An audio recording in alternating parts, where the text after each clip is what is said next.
ദൈവനാമത്തിന് മഹത്വം ഉണ്ടാകട്ടെ. ഈ 25 ദിവസ നൊയമ്പ് കാലത്ത് ഇപ്രകാരം വചന ശുശ്രൂഷയ്ക്കായിട്ട് ഒരവസരം നൽകി തന്ന ബഹുമാനപ്പെട്ട ക്രിസ്റ്റി അച്ഛനോടും പ്രിയപ്പെട്ട കൊച്ചമ്മയോടുള്ള നന്ദിയും സ്നേഹവും ഈ സമയത്ത് അറിയിക്കട്ടെ. ഇന്നത്തെ വചന ശുശ്രൂഷയ്ക്കായിട്ട് ഒരുക്കിയിരിക്കുന്നതായ വേദഭാഗം യിരെമ്യാ പ്രവചൻ്റെ പുസ്തകം 23-ാം അധ്യായം 5-ഉം 6-ഉം വാക്യം. യിരെമ്യാ പ്രവചനം 23:5-6. ഞാൻ ദാവീദിനെ നീതിയുള്ളൊരു മുളയായവനെ ഉത്ഭവിപ്പിക്കുന്ന കാലം വരും. അവൻ രാജാവായി വാണ് ബുദ്ധിയോടെ പ്രവർത്തിച്ച് ദേശത്തെ നീതിയും ന്യായവും നടത്തും. അവൻ്റെ കാലത്തെ യഹൂദ രക്ഷിക്കപ്പെടും, ഇസ്രയേൽ നിർഭയമായി വസിക്കും. അവനെ യഹോവ നമ്മുടെ നീതി എന്ന് പേർ പറയും എന്ന് യഹോവയുടെ അരുളപ്പാട്. ഇസ്രയേൽ ജനത പ്രത്യാശ നഷ്ടപ്പെട്ടിരുന്ന ഒരു കാലത്തെ യിരെമ്യാ പ്രവാചകൻ പ്രവചിച്ച ഒരു വാഗ്ദത്തമാണ് ഈ ഭാഗത്തെ ഉൾക്കൊള്ളിച്ചിരിക്കുന്നത്. അന്ന് രാജാക്കന്മാർ പരാജയപ്പെട്ടിരുന്ന, നീതി ഇല്ലാതിരുന്ന, ഭാവി അനിശ്ചിതത്വത്തിലായിരുന്ന സാഹചര്യത്തിലാണ് ദൈവം ഒരു അത്ഭുതകരമായ വാഗ്ദാനം ഈ പ്രവാചകനെ നൽകുന്നത്. ചെറിയ ചിന്തയ്ക്കായിട്ട് 3 പോയിൻ്റുകൾ പറഞ്ഞുകൊള്ളട്ടെ. 1, ദാവീദിൻ്റെ വംശത്തിൽ നിന്നും ഒരു നീതിയുള്ള രാജാവ് വരും. ഈ രാജാവ് വിവേകത്തോടെ, ബുദ്ധിയോടെ, നീതിയോടെ പ്രവർത്തിക്കും.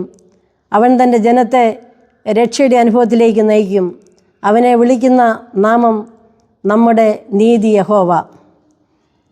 ഈ ക്രിസ്മസ് കാലത്തെ നാം ഈ വാഗ്ദാനത്തിൻ്റെ നിറവേൽ ബെത്ലഹേമിൽ കാണുന്നു. ബെത്ലഹേമിലെ ഒരു ശിശുവായി ജനിച്ച യേശു ക്രിസ്തു ഈ വാഗ്ദത്ത രാജാവാണ്. നമ്മുടെ പാപങ്ങൾ ക്ഷമിക്കാനും നമ്മുടെ ജീവിതത്തിൽ നീതിയും ന്യായവും സ്ഥാപിക്കുവാനും നമ്മെ ദൈവത്തോട് അടുപ്പിക്കുവാനുമാണ് അവൻ കടന്നു വന്നത്. 2, യേശു ക്രിസ്തുവിൽ വാഗ്ദാനം നിറവേറുന്നു. ക്രിസ്മസ് ദിനത്തിൽ ഈ വാഗ്ദാനം യാഥാർത്ഥ്യമായി. ബെത്ലഹേമിൽ ജനിച്ച യേശു ക്രിസ്തു ദാവീദിൻ്റെ വംശത്തിൽ നിന്നുള്ള ആ വാഗ്ദത്ത രാജാവായി കടന്നു വന്നു. അവൻ ഇന്ന് ജനഹൃദയങ്ങളിൽ സ്നേഹത്തിൻ്റെയും ദയയുടെയും വാത്സല്യത്തിൻ്റെ അനുഭവങ്ങളെ പകർന്നു കൊടുത്തു. തൻ്റെ ജീവിതത്തിലൂടെ ദൈവത്തിൻ്റെ നീതിയും രക്ഷയും വെളിപ്പെടുത്തി കൊടുത്തു.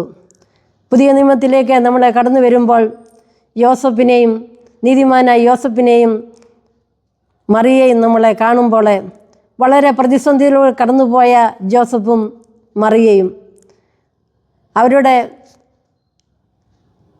പ്രതിസന്ധികളുടെ നടുവിലെ പ്രത്യാശ കൈവിടാതെ ദൈവത്തോട് ചേർന്ന്, ദൈവത്തിൽ ആശ്രയിച്ച്, ദൈവത്തിൽ ശരണപ്പെട്ട്, ദൈവത്തിൽ സങ്കേതപ്പെട്ട്, ദൈവത്തിൽ വിധേയപ്പെട്ട് ജോസഫ് തൻ്റെ ജീവിതത്തെ സമർപ്പിച്ചപ്പോൾ പ്രത്യാശയുടെ അനുഭവം നഷ്ടപ്പെടാതെ ഒരു നല്ല ഭാവിയിലേക്ക് ഉയരുവാൻ ജോസഫിന് സാധിച്ചു. മറിയയെ സംബന്ധിച്ചിടത്തോളം വളരെ കലുഷിതമായ ഒരു സാഹചര്യത്തിൽ കൂടി കടന്നുപോയ അവസരത്തിലും മറിയ ദൈവത്തിലുള്ള വിശ്വാസം കൈവിടാതെ പൂർണ്ണമായിട്ട് ദൈവത്തെ താഴ്മയോടെ, വിനയത്തോടെ ദൈവസന്നിധിയിലെ അടുത്തു വരുവാനും, ദൈവസന്നിധിയിലേക്ക് കടന്നു ചെന്ന് ദൈവത്തോട് ചേർന്ന് ദൈവത്തിനെ നന്ദി കരയേറ്റുവാനും, ഇതാ ഞാൻ ദൈവത്തിൻ്റെ ദാസി, നിൻ്റെ വാക്കുപോലെ എനിക്ക് ഭവിക്കട്ടെ എന്ന് പറയുവാനും ഉള്ളതായ ആ വലിയ മനോഭാവം മറിയയിൽ ഉളവായപ്പോൾ അവളെ ദൈവസ്നേഹത്തിൻ്റെ, ദൈവകൃപയുടെ നിറവിലേക്ക് കടന്നു ചെല്ലുവാൻ സാധിക്കുകയുണ്ടായി. 3, നമ്മുടെ നീതി യഹോവ.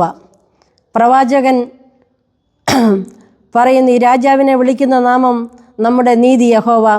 നമ്മുടെ സ്വന്തം നീതിയിലല്ല, യേശു ക്രിസ്തുവിലൂടെ ലഭിക്കുന്ന ദൈവത്തിൻ്റെ നീതിയിലാണ് നമ്മുടെ രക്ഷയും സമാധാനവും. ഈ ക്രിസ്മസിൽ ഉണ്ണിയേശുവിനെ നമ്മുടെ ജീവിതത്തിലേക്ക് രാജാവായി സ്വീകരിക്കുവാൻ നമുക്ക് സാധിക്കണം. ക്രിസ്മസ് എന്നത് ദൈവം തൻ്റെ വാഗ്ദാനം നിറവേറ്റിയ സുന്ദര സുദിനമാണ്. നീതിയുടെ രാജാവായ ക്രിസ്തുവിലൂടെ ദൈവത്തിൻ്റെ രക്ഷയും സമാധാനവും പ്രാപിപ്പാൻ ഈ ക്രിസ്മസ് നമ്മളെ സഹായിക്കട്ടെ. ഇമ്മാനുവേലായ യേശുവിനെ ജനിപ്പാനുള്ള ഒരു സത്രമായി നമ്മുടെ ഭവനങ്ങളെ നമുക്കൊരുക്കാം.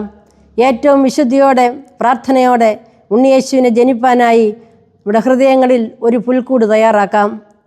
ഈ ക്രിസ്മസ് കാലം അന്ധകാരം മാറി യേശു ക്രിസ്തു എന്ന സത്യവെളിച്ചം നമ്മുടെ ഭവനങ്ങളിലും നമ്മുടെ ഹൃദയങ്ങളിലും നിറഞ്ഞു നിന്ന് നമ്മുടെ ജീവിതം പ്രകാശപൂരിതമാകുവാൻ സാധ്യമായി തീരട്ടെ.